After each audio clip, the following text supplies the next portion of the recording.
হয়। বেঈমানের জমিতে যে ফসল হয়, ইমানদারের জমিতেও সেই ফসল হয়। বেঈমান গাভী পুষলে তার বাড়িতে যে দুধ দেয়, ইমানদারের বাড়িতেও সেই দুধ দেয়। আলাদা না এক? কথা বলুন, এক না আলাদা? এক।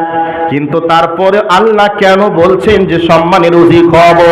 এই জায়গায় একটা কথা বলে দিই, ভালো করে শুনে নেন। আপনাদের এই মাদ্রাসার হয়তো বা ইনি শিক্ষক, এই শিক্ষক ইমাম সাহেব বা মাওলানা সাহেব মাদ্রাসার শিক্ষক অল্প টাকার বেতন পান। অল্প টাকা বেতন পেয়ে সংসারে ভালো কিছু রান্না বান্না করা যায় না। বৃহস্পতিবার ছুটির দিন, এবার উনি বাড়ি থেকে বার হয়ে, মাদ্রাসা থেকে বার হয়েছেন বাড়ি যাওয়ার উদ্দেশ্যে। উদুয়া বাজারে যাওয়ার পূর্বে হঠাৎ করে একটা মোটর সাইকেল একটা 20 কিলো ওজনের খাসিকে চাপা দিয়ে দিল, মারা যাবে, জবাই হয়ে গেল। 800 টাকা কিলো মাংস, ওই জায়গায় 400 টাকা সেল দেওয়া হলো। মাওলানা সাহেব 1 কিলো মাংস কিনে নিল, মনে বড় শখ হয়ে গেল, আহারে কবে কুরবানি হয়েছে, মাংস খেয়েছি। কুরবানির আগে পর্যন্ত খাসির মাংস কিনতে পারিনি, অতএব আজকে পেয়েছি, 1 কিলো মাংস নিয়ে নেই। বাড়িতে চলে গেল, বিবিকে বলছে, বেগম রে 1 কিলো খাসির মাংস নিয়েছি, তাড়াতাড়ি সুন্দর করে রান্না করো, আমি জোহরের নামাজ পড়ে আসি। জোহরের নামাজ পড়তে গেছেন, এদিকে ওনার স্ত্রী রান্না বান্না কমপ্লিট করে দিয়ে চুলাতে মাংসর হাঁড়িটা রেখে দিয়েছে, যাতে করে ভালো করে স্বাদ লাগে, রান্নাটা ভালো করে মজবুত হবে, স্বাদ লাগে, এই জন্য হাঁড়িটা চুলাতেই রেখে দিয়েছে। ওনার স্ত্রীও নামাজি মানুষ, ওনার স্ত্রীও নামাজে দাঁড়িয়ে গেছে। বাড়িতে একটা কুত্তা এদিক ওদিক ঘোরাঘুরি করছিল। এই অবস্থায় মাংসর সুগন্ধির সেন্ট আর লোভ ধারণ না করতে পেরে মাংসের হাঁড়িতেই মুখ লাগিয়েছে। ওনার স্ত্রী সালাম ফিরিয়েছে, সালাম ফিরিয়ে দেখছে হাঁড়িতে মুখ লাগিয়ে কুকুরে মাংস চাটছে। আচ্ছা বলুন তো, এই অবস্থাতে ওই মাংস কি খাওয়া যাবে? খাওয়া যাবে না। হাঁড়ি সহ সব টান দিয়ে ফেলে দিল। এবার ওনার স্ত্রীর মনে মনে ভয় চলে আসলো।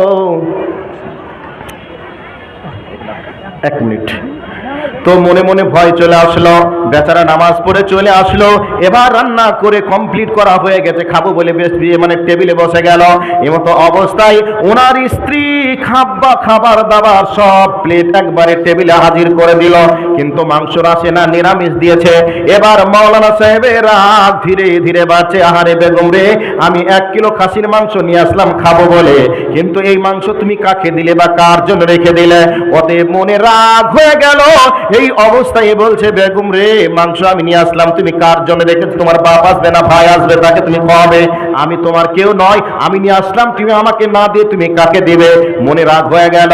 এই অবস্থাতে এবার মাওলানা সাহেবের স্ত্রী বলছে, স্বামী গো, ওই মাংস আমি হাঁড়িতে রেখে দিয়ে রান্না চাপিয়ে দিয়ে আমিও নামাজে ছিলাম, আমার একটা কুকুর এসে মুখ দিয়েছে, আমি হাঁড়ি সহ টান দিয়ে ফেলে দিলাম। এবার বেচারার মনে রাগ হয়ে গেল, এবার কুকুরটাকে পিটতে হবে, মারতে হবে। এবার মারার জন্য সামনের দিকে গেল, দেখছে কুকুরটা বাড়ির গেটের সামনের 2টি পা বার করে দিয়ে অর্ধেক হাত জিভ বার করে দিয়ে টস টস করে লাল ফেলছে। এবার বেচারা মারার জন্য লাঠি নিয়ে চললো, কিন্তু মারতে গেলে কুকুরটা পালিয়ে যাবে। সামনে মুদিখানার দোকান ছিল, দোকানদারকে বলল, ভাই একটা ব্রিটানি কোম্পানির বিস্কুট দাও। এবার বিস্কুটটা নিয়ে প্যাকেট থেকে ছিঁড়ে কুকুরটাকে দেবে।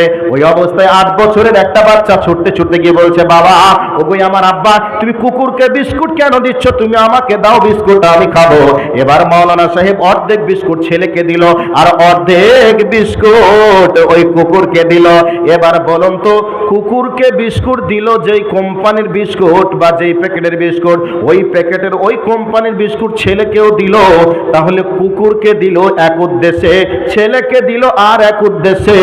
ছেলেকে দিল এটা ভেবে দিল, ছেলে বেটারে তুমি খাবে, বড় হবে, তুমি আমার বংশের মুখ উজ্জ্বল করবে, আমি বিরুদ্ধ হয়ে গেলে তুমি সাহারা হবে, এই নিয়াতে দিল।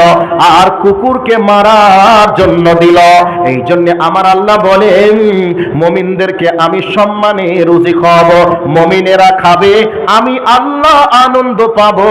মুমিনদেরকে ভালোবেসে আমি মাছ দেই, ডাল দেই, ভাত দেই, আর বেঈমানদেরকে পিটানোর জন্য তাদেরকে আমি ডাল ভাত মাছ সবকিছু খাওয়াই, আমি তাদেরকে দিব, আমি আগ মিটাবো, আর বেঈমানদারকে দিব আমি আল্লাহ হইয়ে আমার চোখ শান্তি পাবে, আমার কলিজা শান্তি পাবে, আর তারা চলে আসবে, আমি আল্লাহ তাদেরকে জান্নাত দিব।